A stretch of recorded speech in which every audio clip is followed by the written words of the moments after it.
This podcast is presented by the Prince George's County Memorial Library System.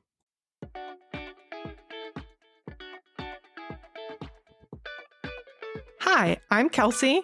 I'm Heather. And this is our podcast, These Books Made Me. Today, we're going to be talking about From the Mixed Up Files of Mrs. Basil E. Frankweiler by E.L. Konigsburg. Friendly warning as always, this podcast contains spoilers. If you don't yet know what kind of beer might have crushed up the velvet underneath the statue, proceed with caution. We have a special guest this week. Could you introduce yourself? Hi, I'm Audrey Maynard. Come find me at the newly reopened Hyattsville branch. Woohoo! I wanted to find out from everybody what this book means to you. Was this everyone's first time reading the book? If not, how did this reread compare to your memories of reading it when you were younger? And I can really start off by saying that Mrs. K read this aloud to us in 5th grade. It had only been published a few years before that, and before now, I had only reread a portion. From this story, I got excited about the idea of going behind the velvet ropes at a museum and breaking some rules, but not behaving too irresponsibly. Yeah, I read this book when I was a kid as well. I think I was probably like 3rd or maybe 4th grade. I don't remember exactly. One of the things I do remember, though, was we had this thing called accelerated reader at our school, and you go on the computer and you would say, I read this book, and then you would have to take a little quiz about the book and you get points. Yeah. And then you could go buy something at the school store. That was what we got. I was always like, I bought a pencil, I bought candy. What? But I read it for accelerated reader because it got good points back then for like my grade and what level it thought it was. So that was the first time I read it. And I loved it when I read it as a kid. And then I think I read it. I loved my reread this time around too. I had forgotten like how quality the writing is in it. Mm-hmm. It's really well done. Yeah, this was one of my favorite books as a kid. One of the ones that I reread over and over and over again. I haven't read it in a long time. And it was interesting because the thing I remember most as a kid is like getting this like really like haunted, like magical vibe from the museum, and just this idea of like being stuck in the museum. Like the setting really stuck with me as a kid. As an adult, I really felt drawn to Claudia as a character and like how like kind of obnoxious, but in the best possible way she is. I think I connected with Claudia as a kid, but I don't think that how precocious she was really stood out to me the way it did kind of reading back. So yeah, I love this reread, and I'm really excited to talk about it today. Same. Let's talk a little bit about the plot first, just to refresh it for everyone. 12-year-old Claudia Kincaid feels bored, unappreciated, and a true sense of righteous indignation at the injustice of it all. She decides to strike out on a grand adventure and chooses her younger brother Jamie as her partner in crime. They run away and take up secret residence at the Metropolitan Museum of Art. Claudia is entranced by a statue of an angel that may or may not have been sculpted by Michelangelo that the Met has purchased from a reclusive donor for the low price of $225. The siblings immediately decide that they have to solve the mystery of the statue's origins, conducting their own research in the museum and in the library. Their detective work eventually leads them to the door of the statue's reclusive former owner, Mrs. Basil E. Frankweiler, a wealthy widow with her own secrets, and the narrator of our story. Mrs. Basil E. Frankweiler finds kindred spirits in the two precocious children and eventually trades Claudia the secret of Angel for the details of the Children's Week at the Met. The children also find a kinship with Mrs. Basil E. Frankweiler and become surrogate grandchildren to her, fulfilling her impossible wish to experience maternal love. And now for a little background on the author. So Elaine Lobel, or E.L. Konigsburg, the only author to have ever won a Newbery Medal and an honorable mention in the same year, and one of only 6 people to earn 2 Newbery Medals, was born in New York City in 1930. Her parents, 2 Jewish immigrants, moved the family to Pennsylvania soon after her birth, and she went on to graduate from what is now Carnegie Mellon University with a degree in chemistry. She began but never finished a graduate degree in the field, leaving the program when her husband, David Konigsburg, earned his Doctor of Psychology and moved the family to Florida. She taught science at a girls' school until the birth of her first child in 1955. After the second child, she picked up painting at an adult education school, and after the third, when the family moved to Port Chester, New York, she took up writing. According to Publishers Weekly, she chose to go by E.L., partially to obscure her gender and partially in homage to the author E.B. White. From the mixed-up files of Mrs. Basil E. Frankweiler, her second novel, won the Newbery in 1968, the same year her first novel, Jennifer Hecate, Macbeth, William McKinley, and me, Elizabeth, was an honorable mention. 29 years later, in 1996, her novel The View from Saturday won another Newbery. In between the two books, she wrote more than a dozen others known for their wit, outlandish yet relatable scenarios, usually 12-year-old protagonists, and intellectual heft, uncharacteristic of many other children's books of the time. She died in 2013 of complications from a stroke. In her obituary, the New York Times referred to her as an unabashed information pusher, which is absolutely how I too would want to be remembered. Explaining her chosen genre, they quote her as saying, "Children's books are the key to the accumulated wisdom, wit, gossip, truth, myth, history, philosophy, and recipes for salting potatoes during the past 6,000 years of civilization." All right, so let's dive in. How did this book hold up? I mean, I think the biggest thing we always think about is like, well, there's two big things. Obviously, stereotypes. I didn't see a lot of that in here, but like dated things. So this book came out in 1967. And for me, the biggest thing I was marveling over is how cheap everything was. I was like, you can get to the city from Connecticut for $1. You can get lunch at the Met for $1.25. You know, that was pretty exciting and sad, considering how we're dealing with inflation right now. I think that stands out to me a little bit as something that comes across a little dated now. And the automat, one of the places where they go, which I always thought was the neatest thing. And I think they were already on their way out by the 1970s when we were in What is an school, automat? where you put your money in and a drawer sort of opens and you take your piece of pie out. And It's like a vending machine for real food. But Oh. so Which they I sort of, think we should call our vending cafes automats and just see if it catches on. and I guess what they did is they filled them from the other side and then you would get them out. But I remember, I don't know if our class did, but a lot of us were sort of fascinated and wanted to go see one of the last of the automats. And I think they made the news when they finally went out of business, that kind of thing. So Oh, that's sad. I think also we were talking about how prices tend to date things in some ways. But that being said, I don't think that the book is particularly dated. Okay, you get that like things were cheaper then, but there's enough context with the money. She really digs into how much various things cost. So you have a sense of the economy of the time. So I think it's not all that off-putting. And the rest of it, it's taking place in the Met, which is full of all sorts of objects from antiquity and different time periods, and is kind of timeless in its own way because the Met's still just the Met. The one thing that I felt like I kind of cringed about, and this is not like a bad thing, it was more of a like, oh, the Met.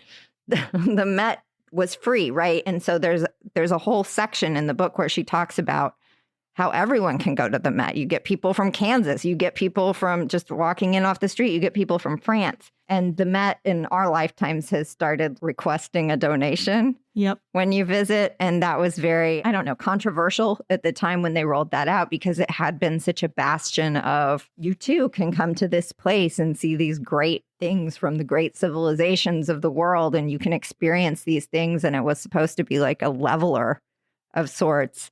And now that they've kind of swung to the like, well, you don't technically have to pay, but we strongly suggest you pay something to come in here has really changed the tone of the Met. You have to go up to the counter and like actively be like, no, I am choosing not to give you money. Thank you. You can't just like walk in. Right. Which like if a child of this age now has gone to the Met recently, they would have a very different experience. I guess like the Smithsonian's though are kind of similar now. Like you really can just walk in if you're a kid there. Yeah, I was thinking like that's the experience at all the museums in DC pretty much. in the Washington, D.C. area, few exceptions, at least the federally run museums are free, where in other states and other countries, people are accustomed to pay.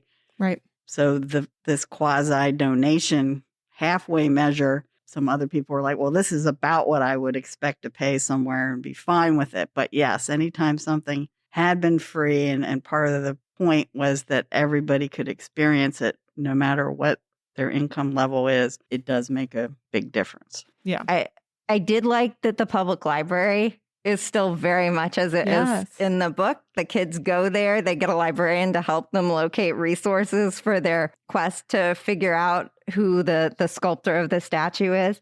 You could still do that today. There would be nothing weird about that at all for two kids of that age to go unaccompanied to a library and ask a librarian for help. So Yeah. I think that's cool. I was going to say, I think your point about the cost being really well explained and like put in context is a really good one, because I think that is the difference between it being an old book that you still connect with and a book that feels dated in a way that's not accessible. There were two things that I feel like one is the public typewriter that's in front of the building. That very obviously was like, this is an old book. But also when they're getting changed after they spend their first night in the really fancy 1600s bed, she puts on a petticoat, which I didn't know was a thing in the 60s. And I was really confused.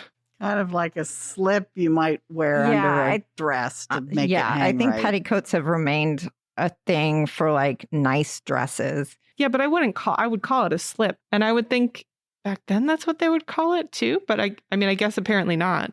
A petticoat tends to have some volume to it, and it makes your skirt lie a certain way, like to go to church. And it might sort of be fluffy, so then it made Right. your skirt poof out a little bit. But we also call them crinolines too. I don't know if you call it that. Petticoat to me is very like, that's more like petticoat junction. Like it's got like a very different like vibe to it or something, but like crinolines, but it's the same idea. Like I think I just like automatically associate the word petticoat with the 1800s. Clearly, that's an incorrect Some of your connection. American Girls series would have had That's probably a why. petticoat Yeah. thing. Yeah. But yeah, I think now they're a lot more anachronistic than they would have been at the time. Because like certainly for fancy dress, I don't know. Did you wear church dresses that you had a petticoat in it or like It seemed attached? like, and we probably did call them like a slip or a half slip that we referred to, but definitely was something under it so that it was sort of lay right, not necessarily poof out, but lay right. I need that now. And I agree with you about something about the money, because I kept going back and forth and Jamie was the keeper of the money. It was more like working out what things cost, which you still might do today, even if your budget was 100 or 200. Right. You're like, I have this amount I can spend for lunch, and we have to take the bus, so I can't get a slice of pie. So that was all sort of in the context of what they were trying to do. Yeah, fountains are a less good source of income now because of inflation. Unless we bring back like dollar coins, like everyone starts carrying them. Fountains are not a good source of sustainable revenue. Those pennies aren't buying you much. Let's talk a little bit about why this book resonated for us as readers and whether we think it would still resonate today. I have to say, for me, it felt very fresh. Like reading it as an adult, it felt very fresh. I think the opening chapter is one of the like great descriptions of ennui that I've ever read. You feel it in your bones. Yes, it is a very like privileged white girl version of ennui that Claudia has with all of her perceived injustice. But everyone's felt that before, that like there's got to be something more than this feeling. And I think especially like when you're a girl and you're having all of these sort of societal expectations that are very gendered put on you, she really rankles at, why do I have to do the chores and my brothers don't? Why do I have to be the one that's like responsible and my brothers don't? Yeah. You feel that and you get irritated by it. It says she was bored with simply being straight A's, Claudia Kincaid. That feeling is so relevant for maybe any person, but for girls that are achievers. Yeah. Every precocious girl has felt that you've been distilled down into you're a smart girl. And that it's this little box you've been put into and you're like, but there has to be more than this because my life is not exciting. I'm doing all these right things, but there's no excitement. I'm bored and I hate this. We're just arguing over who picks the TV on the 7:30 channel every day. Yeah. Nothing else.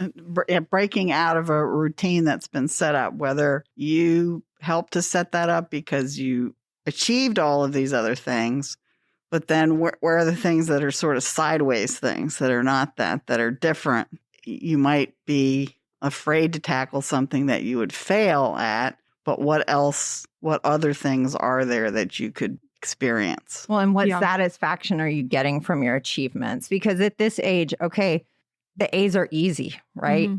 So you know there's something more. And she's a reader, right? Like she's described as just reading everything, which also like totally resonated for me. Yeah. Like I read everything. If it had words, I read it. It was the Merck manual. It was the DSM that my dad had because he was a psychologist. It was shampoo bottles. Exactly. Like I read anything with words on it. And Claudia is much the same. She's in with the like AAA travel guides and maps and stuff. And she's she's dreaming about these things. She's internalized all of these like female greats. I think Jamie at one point says, you're trying to be Joan of Arc and Florence Nightingale instead of Nightingale. But like the point's well taken. She's living in her head a lot, right? She's comparing her life to all of these things that she's read and these people who are doing great things and exciting things and big things. And she's like, this can't be all there is. It's just me here going to school, doing this routine, arguing with my family. And yeah.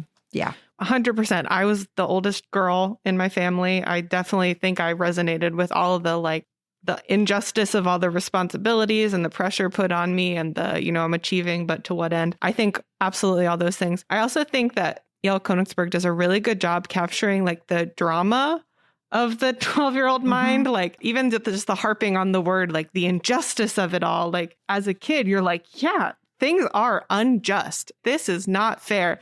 As an adult, you're reading and you're like, this is hilarious. Like you can see like how she's kind of like lovingly making fun of her in a way, right? Right. She's upset about they only have a cleaning lady twice a week and her friends have like live-in housekeepers. That's catastrophic to her. Yeah.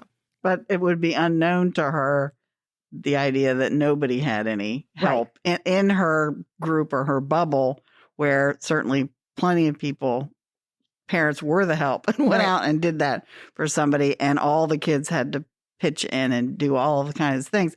But since it was alien to her experience, she just didn't pay attention to it. Yeah. When I was doing research for her bio, one of the articles said that like E.L. Konigsburg said that she came up with the idea for the story because she had an indoor picnic at the house with her kids and they were like very unimpressed and unenthused. And she said like basically their standards were so high, the only place they could ever run away to was the Met Gallery because their expectations and their standard of living was too high. They were like too rich for the blood of a picnic. I mean, she has no real struggle here. Yeah. The struggle is boredom. The struggle is expectations. It's not any kind of, we don't have the drama that we've seen in some of our other books where like food is tight because money is tight, or they're experiencing racism, or they're experiencing being in a new country and not knowing the language. There's no struggle on that level, but she feels like she's in the struggle, like the struggle's as real as you experience it, I guess. What do I want to be? What does the future hold? I can't tell. Yeah, it's an existential crisis on some level, right? The point is taken that she has definitely a bubble. She's very sheltered, but at the same time, she has some self-awareness of that because there's that great line about like, she says like living in the suburbs had taught her that everything has a cost. Yes. Which I think is also like one of the great descriptors of suburbs ever. There's times where she kind of bursts into tears because she gets overwhelmed and she's aware that she's, oh gosh, I'm kind of overreacting to this, but like the feeling is still there. The feeling is very real for her, which I think is really, again, relatable at that age. Like everything does feel so heightened and so intense, and like your hormones are not, everything feels heavy. Yeah. So like, yes, as an adult, I think you look at it and it's like, wow, she didn't really have all that much to deal with. And that's kind of funny. But at the same time, like, I think it's a really true depiction of how you feel as a tween. Yeah. Especially a tween oldest daughter. Yeah. And I think the other thing that connects is just like the fun of having a conspiracy, the plotting. Like, I love the idea of like, and I'm sure as a kid connected with the idea of like, it's just really fun to plan something and like do the research and have all your pieces in a row. And then when she's like, she gets Jamie to like sit with her on the bus and they're like, I got a secret, like she's very like strategical about it in a way that's like really fun. And you just like enjoying the fun of the adventure with her. She had figured out everything to do with the school bus yard and where it went and when he was going to stop and how long they should wait and then wait a little bit longer. I thought, she is really getting some detail here. Where to hide his trumpet and his bedroll. So that she planned it very well. Yeah. I mean, credit to Claudia. This was a well-executed plan on every level. Yeah. And like the level of detail she put into like which brother she would take. Yeah. Jamie's the miser. Well, and she also knew how to like hook him in too. Like she knew she was going to have to make it appeal to him in some way. So it was like, okay, I'm going to pitch it as an adventure and I'm going to flatter him. And then he'll be all in on this. And he was. I like the idea of complications. Yeah. There certainly were some. I love that. He when likes she's dirt and complications was the description of Jamie, I think. when she says, like, she admits that he's been, like, cheating his friend in their game At of war. war. Which, first of all, I really want to know his secret. How do you cheat at war? It's like, it seems impossible to me. But the fact that he, like, is cheating his friend, and then she's like, how could you cheat your friend? That seems terrible. He's like, I sure don't know. I guess I really like complications. No, I think Very Jamie's a self-aware. great character as well. And obviously Claudia very much hit home for me, but so did some of the Jamie stuff too, because I was a terrible miser with my money. And I could have told you at any point, like down to the cent, how much money I had and where I had hidden it. And I thought about money a lot. And so I feel like that would resonate for another kid. His liking dirt and complications also might resonate for a lot of kids. Because, there's real fun in that. There's fun in an adventure. There's fun in just kind of winging things as you go. Mhm. And that they play off of each other so well is really nice, too. Like, they still bicker. Mhm. They're siblings of that age gap. They're going to fight. But I think it's a very true, like, sibling relationship where Mhm. it's like, oh, having a co-conspirator really brings you together with somebody. Yeah. Teamwork when needed, for sure. Mhm. Okay, so we have another book that has AWOL parents in it. Now, this time, the parents didn't remove themselves from the situation. The kids removed themselves from the parents. But do we want to talk a little bit about this book and sort of where it fits in the long lines of parentless kid trope? I mean, we've talked about it before that, like, as a kid, I think you read this and you don't ever think, like, oh, where are the parents and what are they doing?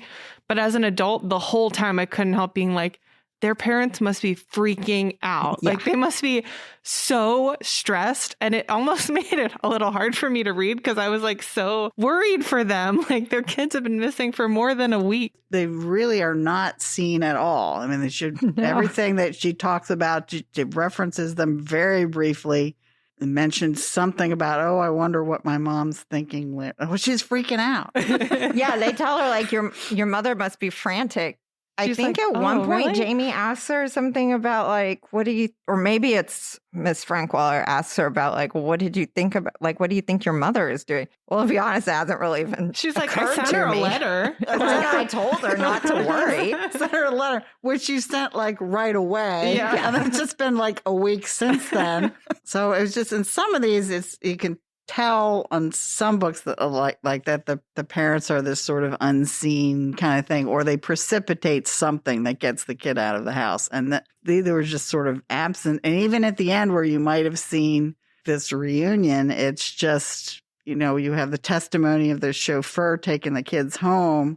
They didn't put the privacy window back up so that all of that stuff can be reported. And we never see them reunite with the parents. So Yeah. It does make it interesting that the book comes full circle with the lawyer Saxenberg being their grandfather. At the beginning of the book, when Miss Frankweiler is first writing to Saxenberg, she says something about, like, you'd almost be interested if you weren't so, like, hung up on this, and your grandchildren.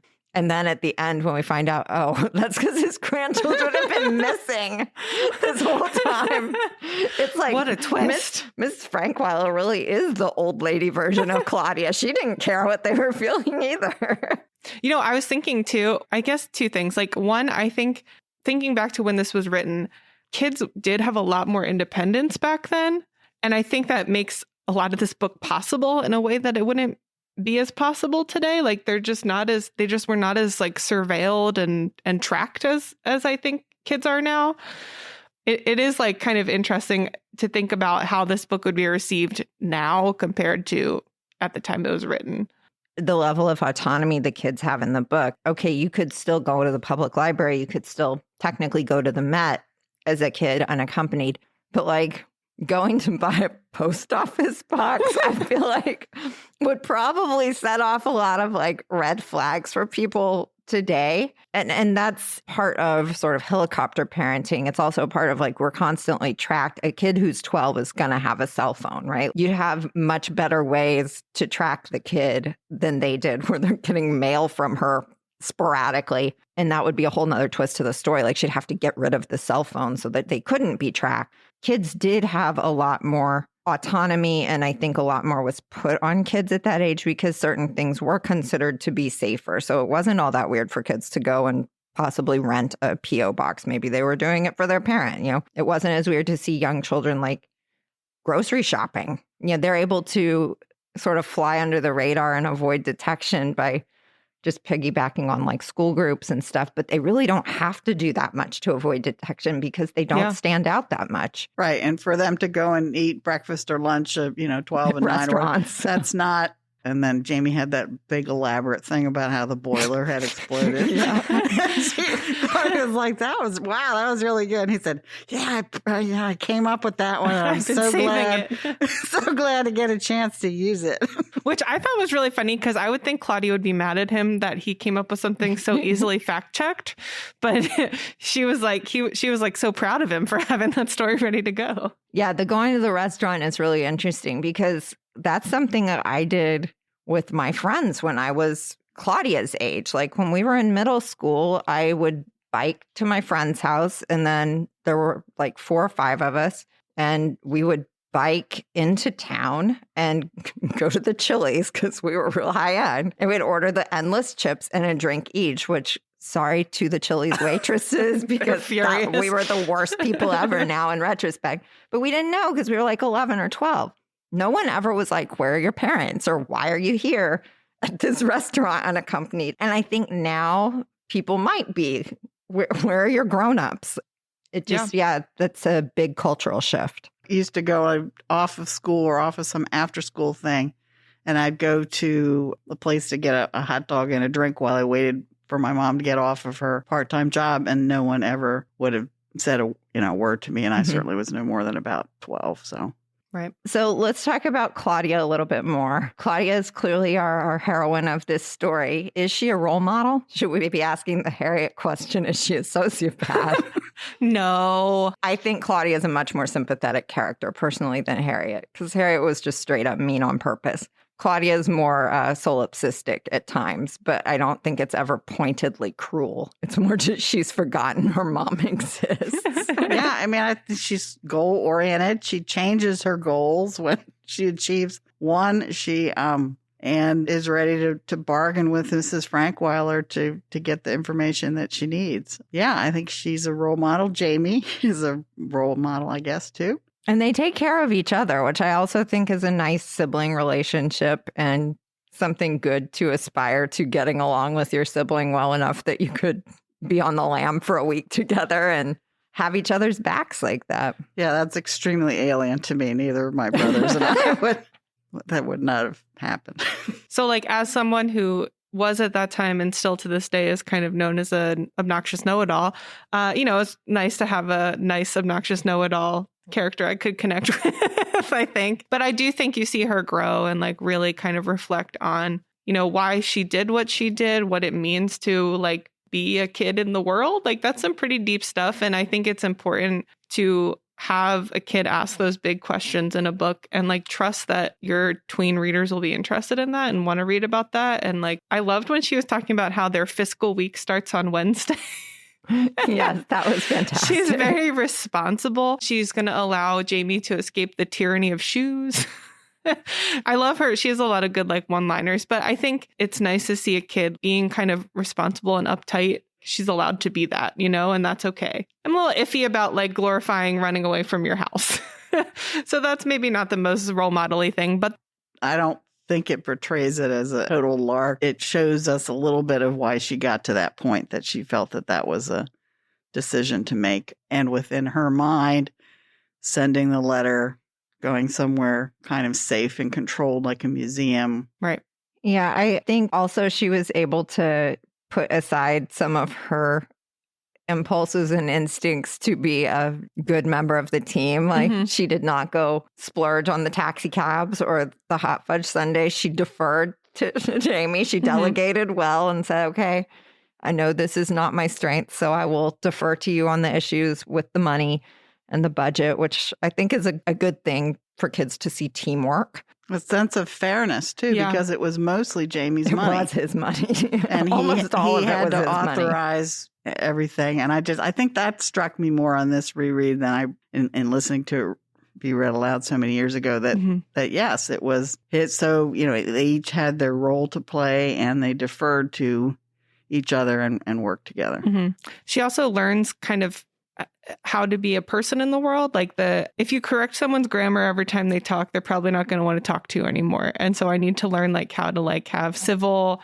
respectful, like I can still love grammar, right? I can still like appreciate good language, but not have to like be condescending every time I talk to my brother. That's like a moment of growth for her, I think, at the end of the book. It's an interesting moment of growth for her at the end when she sort of realizes what it is she needs for herself. There's a real sense of her sort of moving from being a child to like a young woman at the end of the book when she's able to have this thing that's internalized and it's only hers, but that's going to kind of keep her going because it's internalized and it's only hers. And it's not this like outward thing, which was part of what she was trying to run away from, is like, my whole identity are these outward things, these roles that people put on me. So she has her secret about the sketch and about the statue, and that'll all live inside her. And that's enough to like keep her going in a way. And I think there's something very sophisticated about that idea in a children's book.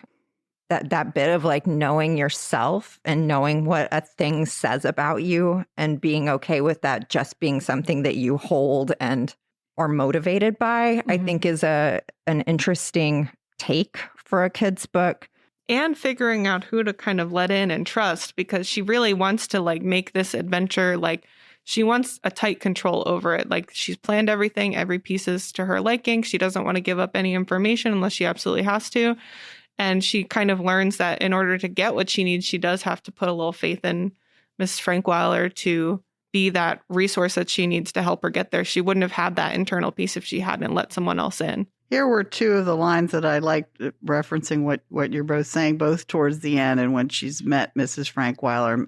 Mrs. Frankweiler has given her some insight into Claudia by telling us, secrets are the kind of adventures she needs. Secrets are safe and they do much to make you different on the inside where it counts. Mrs. Frankweiler kind of counseling her on that about the type of adventure you can have and the meaning that those secrets can have. Because Claudia is saying, well, if nobody knows about it, what good will that be? How wonderful that will be. And I really love this line so much, almost towards the very end. Happiness is excitement that has found a settling down place, but there is always a little corner that keeps flapping around. And it's just lovely to think of that.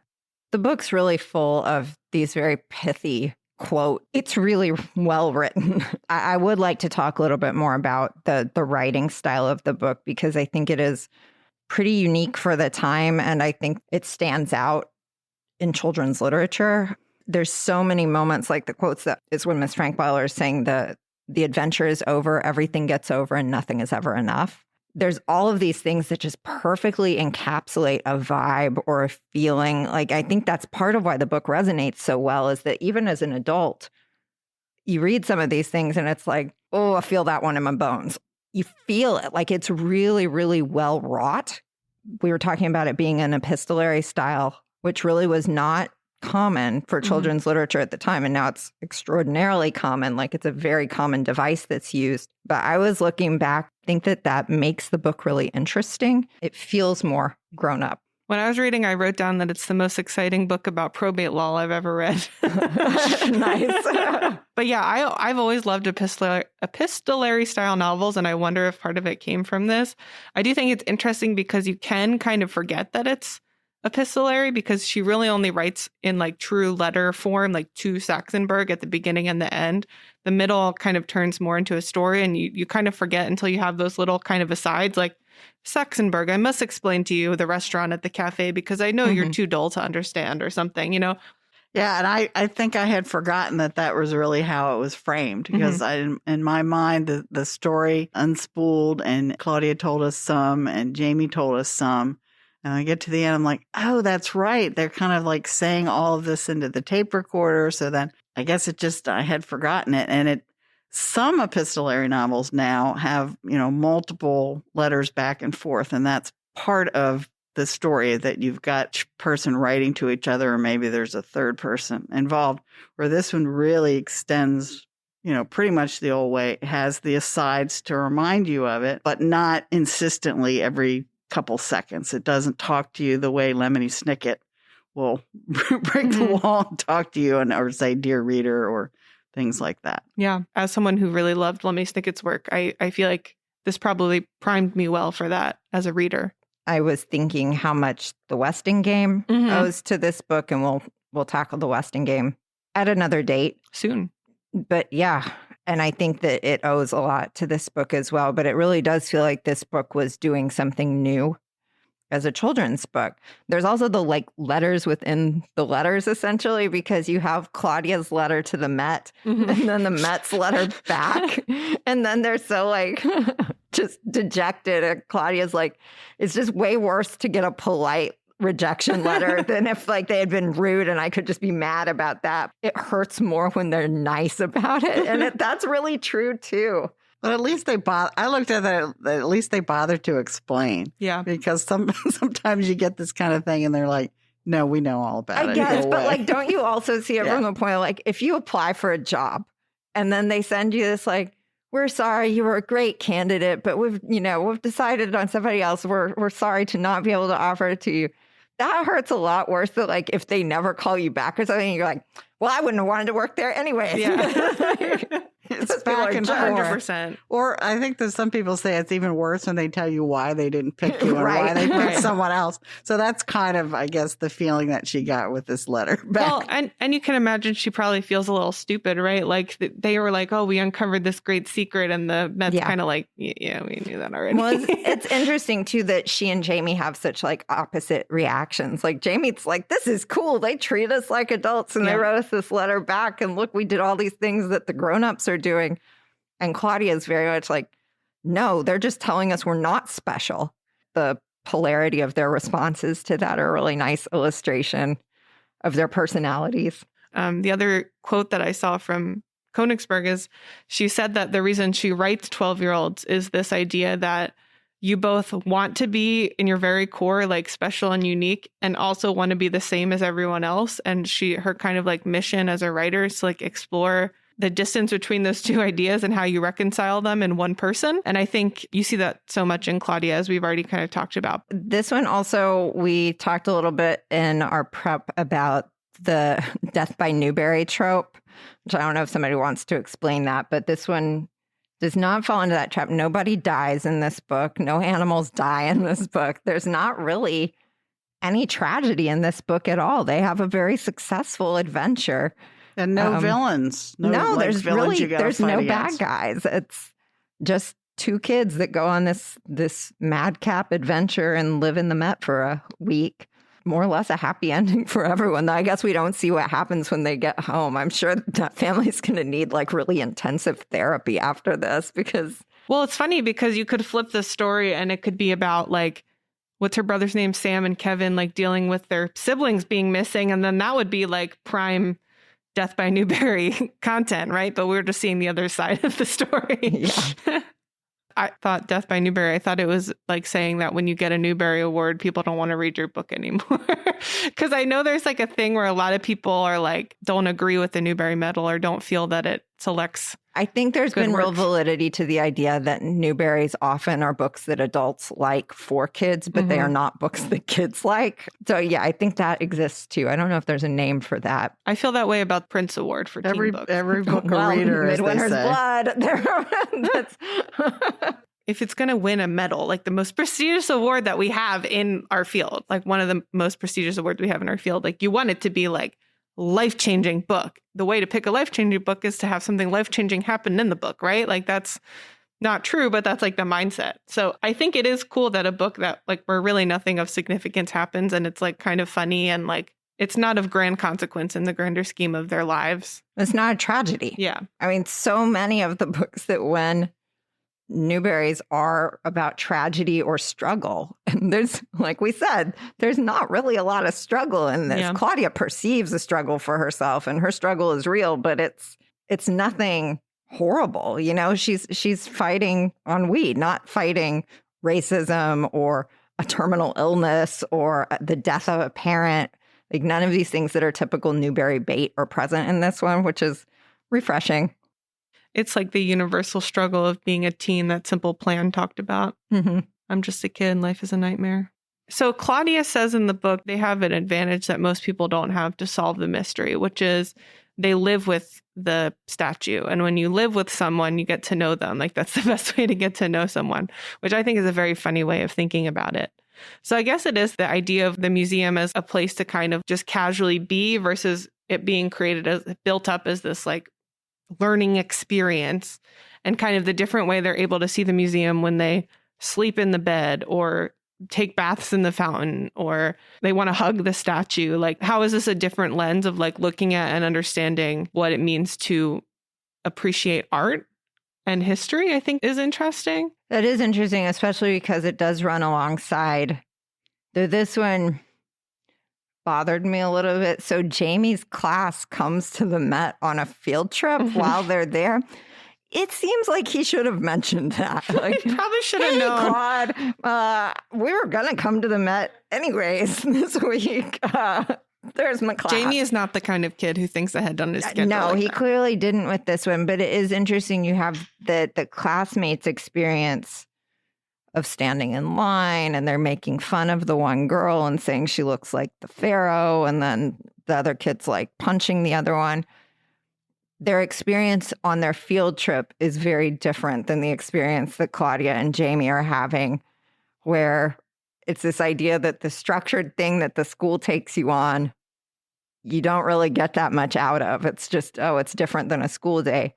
But then the two kids, when left to their own devices to just explore and be hands-on, they went and did like high-level research at the library with like, they were like little art historians. They learned about like the maker's mark on the sculptures that Michelangelo had done. They learned all of these things about Renaissance art that they would not have gotten at all just from going on the field trip, where the things that they would have remembered, Sarah looks like a pharaoh. Right. And Reuben did this thing. Well, and kind of interestingly, I think a theme that emerges is this idea of like pivoting from knowing something just to know it versus knowing something because it matters to you and it connects with your life in some way or it has true meaning to you. Like Claudia's idea is that they will go through the museum every day and they will learn something new. And by the end of their stay, they will have known everything there is to know about the Met, which, you know, Mrs. Frankweiler says like that is not possible. But Claudia doesn't know that yet. But then they get to the library and she's like, okay, I've realized this is not possible. Now I'll know everything there is to know about Michelangelo and the statue. And when they get to the end of the book, she's explaining her strategy to Mrs. Frankweiler and saying like, oh, we wanted to learn something new every day. And Miss Frankweiler says, I mean, you too. I don't have to learn something new every day because that's not what adds value to my life. That's not what creates meaning in my life. As a precocious 12-year-old who has been defined by being smart and knowing things, that's a really important thing to hear is like, you are not defined by how many things you know or how much knowledge you acquire. Well, and that it's not a competition. Yeah. I think that's the other thing, as Miss Frankweiler says something about like you need to sit with the things that you've learned and let them take up space inside you and fill up the space. So like that you really need to process things. You really need to be with the things that you're acquiring. She's like that with her collections as well, that it can't just be this like, I know 83 facts about Michelangelo kind of thing. She's telling Claudia, don't be straight A's Claudia anymore, like, because that wasn't giving you any kind of satisfaction. Instead, you need to be Claudia that lives in this thing that you've learned, that really gets meaning out of it and lets that sort of inform your life in some way. Right. Most of our books seem to touch on Halloween in some capacity and things that are not great about Halloween. This one may be where they originated the idea that candy is poisoned on Halloween. Oh, yes. So Claudia says they find a chocolate bar on the ground, and Claudia says that the chocolate bar is either poisoned or filled with marijuana because someone wants to make them into dope fiends, so they buy their product. And Jamie's like, it's okay. And he just eats it anyway. I feel like there's so many arguments for don't eat the half-eaten street chocolate that aren't someone's trying to get you hooked on drugs.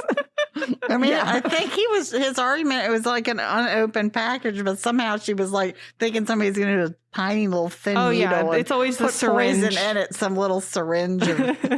Or they vacuum sealed it after they rubbed it in dope. It full of dope. One thing we didn't talk about is this a feminist book? I would say that it is. Doesn't really discuss traditional roles, but it's clear that Claudia feels that initially. It's not that she's just the oldest that she has to go around and clean up. Her brothers, even when they're old enough and capable to be set to do certain chores, aren't. There's certainly the testimony from Mrs. Frankweiler in multiple ways that says that, look, I'm not a typical woman and I refuse to be in a mold. I will break out of any mold. I would say yes. Yeah. I mean, you've got the two main women are confident. They're taking charge of their life. They're making decisions. They're, asserting their independence. They're really pushing back against the boxes that are being put on them or around them, or however you would employ that metaphor. So yeah, I think even if they weren't commenting on some of the social stuff like you spoke to, Audrey, I think just in general, I think they are feminist characters. They are whole people who are flawed and imperfect, but have a lot of really great qualities to them that kind of push back against some stereotypes, especially in the 60s when this was written. Yeah, there's a really great Twitter thread online that maybe we can link in the blog, where somebody proposes that Claudia Kincaid is an icon of 20th century queer feminism. He keys in on this idea of she's refusing to live the life she's been assigned. Like she's really trying to figure out, what do I need? What is this for me? And she picks herself. She says, I'm done with all of these things other people want me to be doing.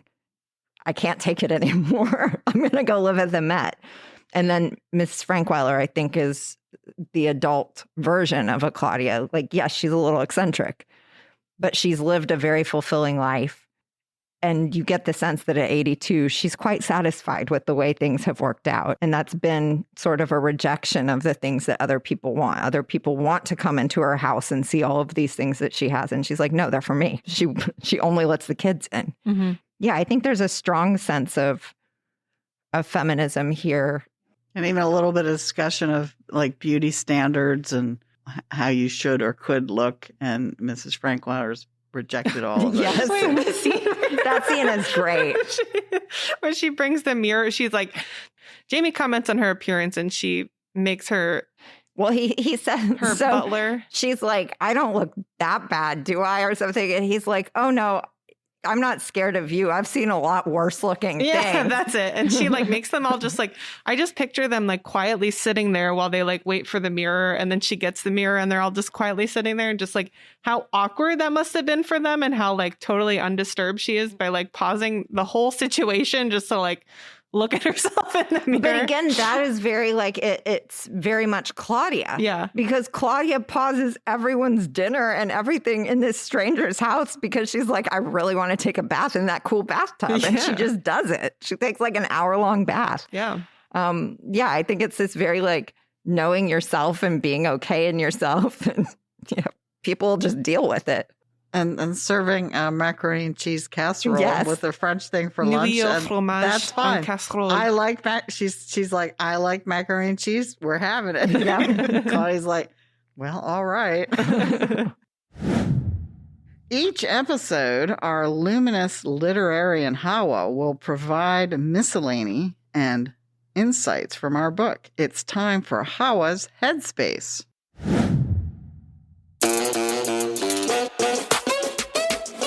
Hi, everyone. Welcome to Hawa's Headspace, the part of the podcast where I literally say whatever comes to mind. So I know in the book, From the Mixed Up Files of Mrs. Basil E. Frankweiler, siblings Claudia and Jamie run away to the Metropolitan Museum of Art in New York City. If I made the decision to run away to the last museum that I visited, I would end up at the Planet Word Museum in Washington, D.C. In their words, the Planet Word Museum is the only museum in the country dedicated to renewing and inspiring a love of words and language. Compared to a lot of the Smithsonian museums in the area, it's not that big, so I'd probably get caught pretty easily. They have a spoken words exhibit where people follow the prompts on individual tablets to try their hand at speaking different languages, which causes the large LED globe in the room to light up. That's where I'd hide, because not only is the globe big enough for me to hide in without anyone noticing, but there's constantly people speaking, so I wouldn't have to worry about trying to not make noise. Well, folks, there you have it. Tune in next time to see what else is going on in this head of mine.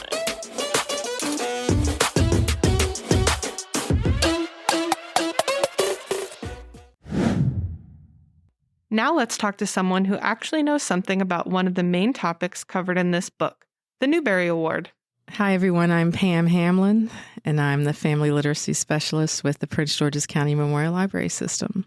And in addition to that role, you are a former Newbery Committee member. Can you tell us about the Newbery Medal is? Each year, the Association for Library Services to Children, which is part of the American Library Association, gives an award to the most distinguished contribution to children's literature. How did you get involved with this? Well, originally I had volunteered, said I was interested in being on the Caldecott Medal, which is the picture book. Then the president of ALSC ALSC asked if I wanted to be on the Newbery because they wanted someone with an early childhood background. So sometimes you're sort of nominated by the president of ALSC and other times you're voted in. Yeah, sometimes it can be really intense. I know sometimes people campaign to get on, so it's kind of funny that you had you had a side way in. Yeah, it was nice. I wouldn't have campaigned. Yeah. So tell us about what was your experience like being on the committee? What are some of the requirements and how did you manage that? I had a really good experience on the committee. I've heard that sometimes committees can be quite intense and sometimes not as fun.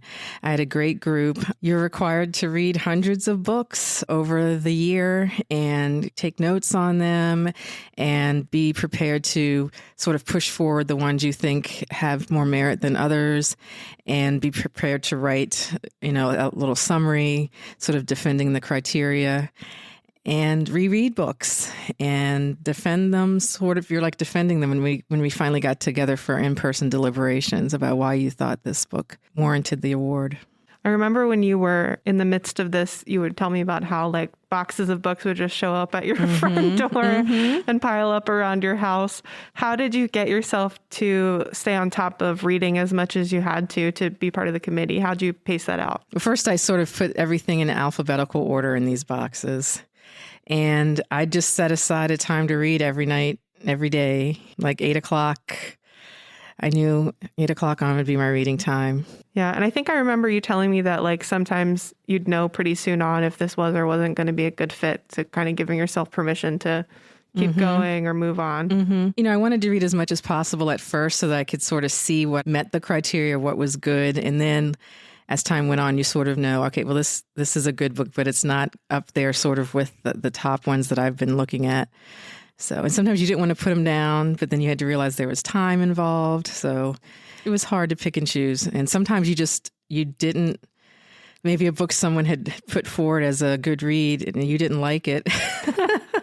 So sometimes you have to put it down and then pick it back up because the ones that other people were suggesting, we all really wanted to make sure we had all read those. Yeah. What were some of the most important criteria for the book that you selected? Okay. So I can tell you what the criteria are. Yeah. Or I'm curious, what your priorities were, what you felt were most important to look out for, or what most books didn't have that the one that you ended up picking, really made it stand out, I guess the plot and the character development, also appropriateness for that age group, which is basically birth to 14. To me, the plot was very important and just making sure I read it through the eyes of a child and not as an adult me, right. Which was easy because I love kids' books anyway. So, yeah. Do you have any particular memories that stand out from that time or any stories of your experience being on the committee? I remember some people being very passionate to the point of tears sometimes about books,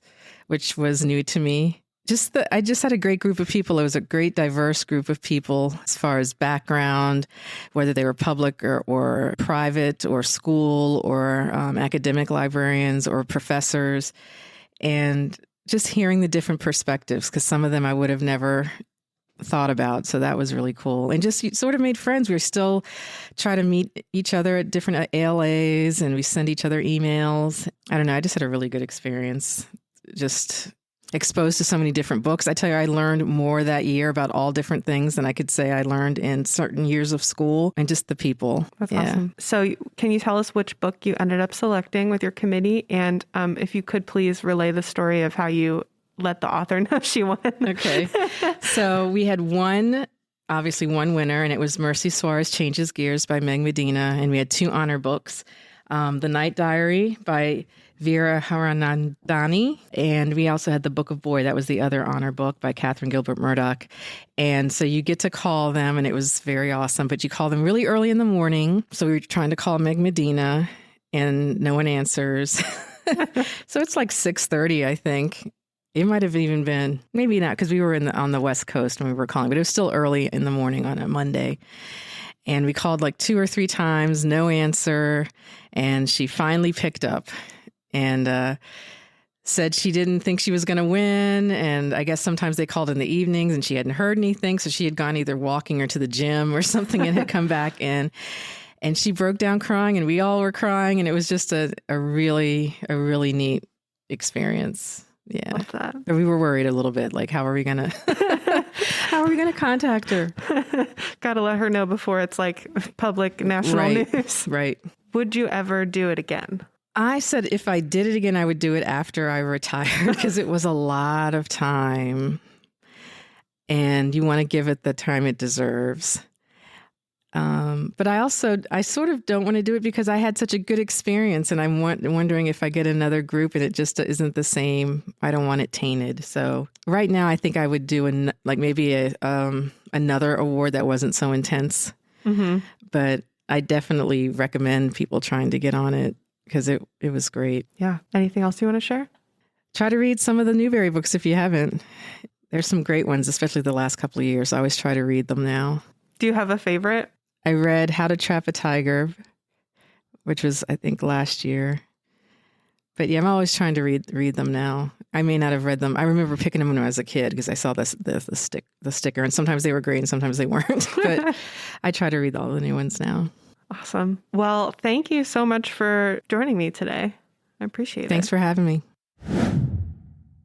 Okay, for our game segment today, I took a page out of the book where Mrs. Frankweiler donates the statue for $225 to the Met, and they think they've potentially found this great deal and bargain because maybe it's by Michelangelo.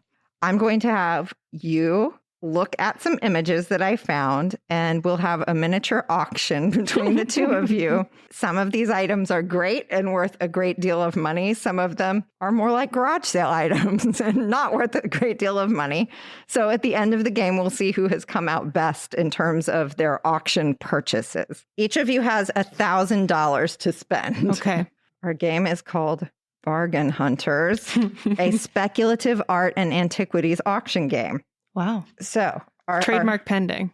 Yes. Our first item is a painting of a rich lady of unknown provenance. Would anybody give me $100 for this painting of a rich lady? I'll give you 100. 100 to Audrey. 101. 101 to Kelsey. This could be a long game if we're going in $1 increments. 125. This feels like a scam. 125 to Audrey. Audrey wins the painting of a rich lady. Let me I feel like you put down. Rich in the title to make us think it's expensive. I've been watching a lot of Survivor, and they always do a gambling game every season. And Yes. I've learned you can't blow your money early. No, but unless it's peanut butter, you need to go all in on peanut butter. Yeah, but it's usually undercover. So we have Boston Red Stockings baseball cards, which are signed, some baseball memorabilia. I'm feeling like they're displaying it somewhere, so it looks like it has some value to me. So I will say, and maybe I shouldn't say this because it's giving you clues, I will say $100. $100 to Kelsey. 175. 175 to Audrey. 180. 180 to Kelsey. 200. 215. 225. 225 to Audrey. I'll hold. This is going to Then I'll make get it a everything lot else for easier for free. Kelsey at the end if she can just hold out, drive you up on the next item. She'll get all 3 of the end ones. 350, I think. I'm up. All right. Okay, our next item is a presidential bust of Grover Cleveland. My favorite president. This is going to color my... Uh-oh. Audrey, why is he your favorite president? He was elected 2 times, but not consecutively. Couple reasons, It's a good but that's fact. one of them. He also got married in the White House. Do I have a starting bid of $100 for the bust of Grover Cleveland? Oh, okay. My favorite. 100 to Audrey. I don't really think it's worth anything, but I feel bad. I haven't bought anything yet. 150. 150 to Kelsey. 151. 151 to Audrey. 175. 175 to Kelsey. No. Audrey's out on Grover Cleveland. Looks Your like Grover favorite Cleveland. president. This is so hard. Grover Cleveland to Kelsey for 175. I'm getting bad vibes about this purchase. I might regret it. Our next one is a selection of small cups made from rhinoceros horn. Whoa. Ooh. Okay. $50. 50 for the rhinoceros horn cups to Kelsey. 75. 100. 100 to Kelsey. She can have them.